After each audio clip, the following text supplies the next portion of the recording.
You might have seen some of these colorized photos on the internet. Mark Twain, Amelia Earhart, a young Charlie Chaplin. It's incredible how normal these people look because they're no longer in black and white. Like they're someone you could pass by on the street and not someone unreachable or from another time. What I love about these photos is that they show people and moments in history that have never been seen in color, except by those who are actually there. I've talked to several artists who do this work to try to figure out what it is about adding color to photos that seems to make years of separation fade away. One of those artists is Jordan Lloyd, and he actually does this for a living. He and his small London-based team at Dynamichrome use modern technology to digitally reconstruct history's black and white record. When you're missing the color, you're kind of looking at the entire composition as a whole. Whereas when you add the color, you start looking at the photograph in a slightly different way, and you start picking up all these really interesting details that you might not have noticed before. This change in perspective is why these images feel like they've suddenly come to life. Like when you see workers from over 80 years ago wearing blue denim, you instantly see something you can relate to. Colorization makes old photos look more current, but adding color to black and white photos isn't new. It's a practice that's nearly as old as photography itself. It dates back to the 1800s when images were colored by hand, or through a process called photochrome, which added anywhere from 6 to 15 layers of color to a photo negative. But these didn't exactly end up looking super realistic, at least not like this, for example. With digital colorization, the difference is that software like Photoshop, along with a vast number of online resources, has made it possible for artists to reconstruct images with far more accuracy. They can turn to historical documents to find the exact colors that would recreate a moment in time. Sounds simple, right? Yeah, it's a shitload of work. The secret to doing the research for the colorization is you now have a wealth of information.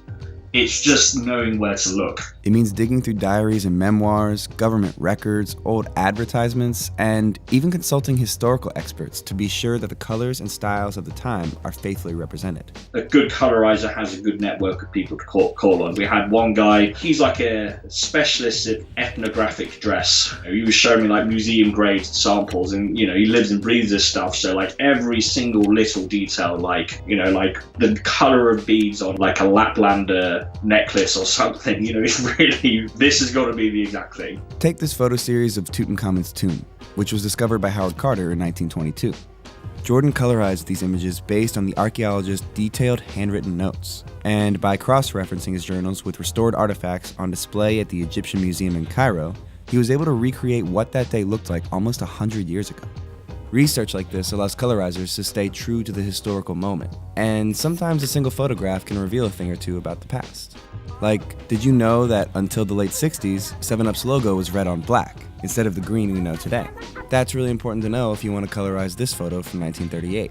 And if you wanted to recreate this day in Paris in 1888, you would need to know that the incomplete Eiffel Tower was painted a color called Venetian red. Alright, so how do they actually do it? Essentially, it's literally taking a graphics tablet and, literally coloring within the lines. Okay, obviously it isn't actually that simple. It all starts with the careful repairing of any cracks and scratches the black and white photo picked up through decades of deterioration and storage. Once the image has been restored to its original state, dozens and up to hundreds of layers of color are painstakingly added and blended together. Human skin alone can have up to 20 layers of pinks, yellows, greens, reds, and blues to simulate what a living person is supposed to look like. It can take hours, even days, to finish a single image. I think the longest I've spent on an image is nearly a month. What comes next is pretty interesting because even after meticulous research, restoration, and blending of colors, there's something that every good colorization artist needs to have: an intuitive understanding of how light works in the atmosphere. Light affects our perception of color, so even though research can give you the color information, you'll need to take into account how those colors looked under a specific lighting condition. But how can you tell? You can usually tell what the atmospheric conditions were based on things like shadows and triangulation of light location, things like that. For example, this photo was taken in the late afternoon. Look at the long shadows the people are casting on the sidewalk. The sun is low, and at this time of day, often referred to as the golden hour, everything is cast in a sort of orange glow, which you can see in the reflections of this car. Or take a look at this photo of Harry Houdini from 1912. The cloudy and hazy sky, the soft, almost invisible shadows, and Houdini's windswept hair are all strong indicators that this was a dreary day at the New York docks, which calls for muted colors and a greenish tint. But weather conditions aren't the only thing to consider. Reflected light off of certain materials influences color too, like the orange glow of molten steel, or light bouncing up from a blue carpet, for example. These kinds of details are critical to simulating an environment and achieving true photorealism. I should take a second here to mention that not everyone is into the work colorization artists are doing.